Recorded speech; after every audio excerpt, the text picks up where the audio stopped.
우리가 알고 있는 여성 독립운동가는 얼마나 있을까요? 유관순 열사 외에는 떠오르지 않을 텐데요. 하지만 역사 속에는 이름 없는 수천 명의 여성 독립운동가가 있다고 합니다. 그중 우리 충북 출신의 여성 독립운동가도 있는데요. 3.1운동 100주년을 맞아 3.1절의 의미를 되새기며 나라를 위해 헌신한 충북의 여성 독립운동가를 소개합니다. 먼저 소개할 여성 독립운동가는 우리나라 최초의 여성 의병 지도자 윤희순 선생인데요.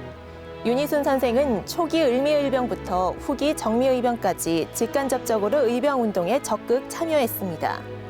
1895년 명성황후가 시해되고 단발령이 선포되자 각지에서 의병이 들고 일어섰는데요. 이때 윤희순 선생은 안사람 의병가를 지어 여성들의 의병 활동을 촉구했습니다. 당시 조선 사회에서는 파격적인 행보였는데요.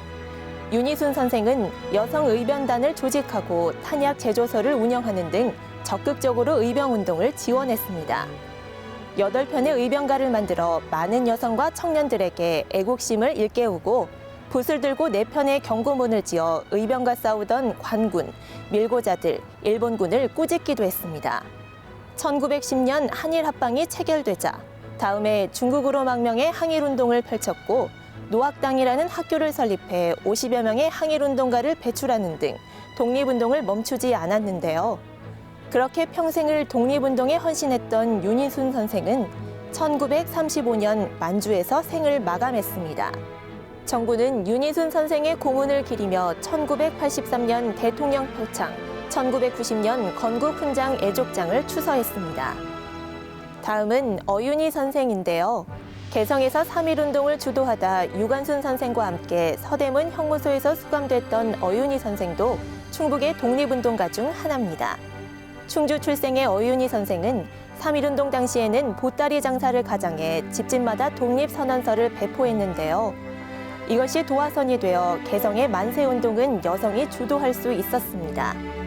옥중에서도 3.1운동 1주년을 기념해 만세투쟁을 이끌었고 추록 후에는 독립군에게 은신처를 제공하거나 독립운동자에게 예비를 마련해주는 등 다양한 방면으로 독립운동을 지원했습니다. 해방이 된 후에는 보육원을 설립해 남은 생을 고아들을 보살피며 보냈는데요. 어윤희 선생은 평생을 독립투쟁과 여성지위 향상을 위해 헌신한 공을 인정받아 1995년 정부로부터 건국훈장 애족장을 받았습니다. 독립운동가의 아내이자 동지였던 임수명 선생도 충북 출신의 여성 독립운동가입니다. 1894년 진천에서 출생한 임수명 선생은 무장투쟁을 주도하던 독립운동가 신팔균 장관의 아내인데요. 1912년 서울에서 간호원으로 근무할 당시 일본 경찰에 쫓겨 환자로 가장에 입원하고 있던 신팔균 장군과 결혼한 뒤 부부가 독립운동을 함께하며 나라를 지키는 데 힘썼습니다. 임수명 선생은 만주에서 군자금을 모으고 비밀문서를 전달하는 등 독립운동을 돕다가 1924년 남편의 전사 소식을 듣고 음독 자결했는데요. 독립운동에 기여한 공을 인정받아 1977년 건국포장에 이어 1990년 건국훈장 애국장을 받았습니다. 마지막은 여성 광복군 신순호 선생입니다.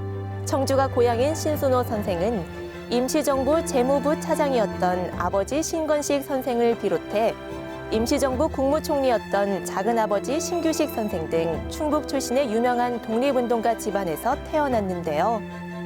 5살의 망명한 아버지를 찾기 위해 어머니와 함께 중국으로 떠난 뒤 1938년 17 나이에 한국광복 진선청년공작대에 입대해 중국과 합동으로 항일운동을 펼쳤습니다. 19이던 1940년에는 광복군의 여군으로 입대하기도 했는데요.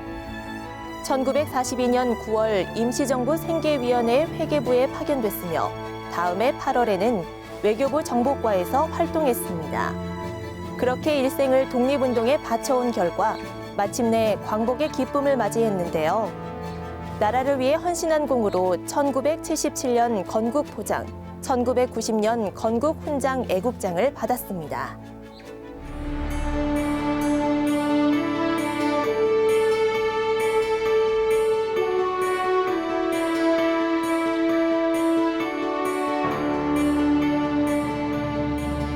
독립운동엔 남녀가 따로 없습니다. 그들 모두의 조국은 단 하나, 대한민국이기 때문입니다. 빼앗긴 조국은 되찾았지만 지금 현재까지 제 이름조차 찾지 못한 수많은 충북의 여성 독립운동가들이 있을 겁니다. 우리는 이들을 오래도록 기억해야 할 것입니다.